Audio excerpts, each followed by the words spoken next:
என் நேசனே, கவலை கொள்ளாதே. வழி தவறியவன் நேர்வழி தேடி அழைக்கும் அழைப்பிற்கு பதில் கொடுக்கும் இறைவன் உன்னோடு இருக்கும்போது கவலை கொள்ளாதே. சிரமங்களால் நகர இயலாதவன் சிரமம் நீங்க அழைக்கும் அழைப்பிற்கு பதில் கொடுக்கும் இறைவன் உன்னோடு இருக்கும்போது கவலை கொள்ளாதே. தேவைகளுக்காக கரமின்றி துடிக்கும் ஒவ்வொரு மானுடனும் தன்னை அறியாமல் தன் தேவைகள் நீங்க அழைக்கும் அழைப்பிற்கு பதில் கொடுக்கும் இறைவன் உன்னோடு இருக்கும்போது கவலை கொள்ளாதே.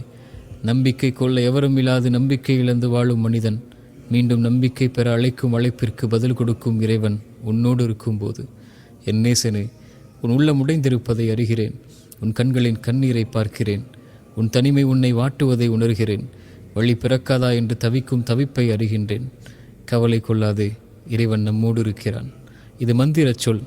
தூதரின் தோழர் தூதரிடத்தில் கூறியதை இறைவன் நமக்கு சொல்கின்றான்.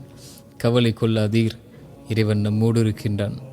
சிரமங்களா, வெளியேற முடியாத துன்பங்களா, குணப்படுத்த முடியாத நோயா, ஏமாற்றங்கள் துரோகங்களின் வழிகளா, உறவுகளின் பிரிவா, தனிமையின் தவிப்புகளா, மனிதர்களின் சிந்தனையால் வார்த்தைகளால் உள்ளம் உடைபட்டிருக்கிறதா?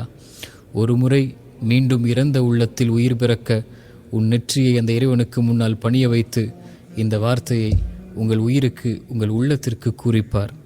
கவலை கொள்ளாதீர் என் உயிரே, உன்னை படைத்த இறைவன் உன்னோடு தான் இருக்கின்றான்.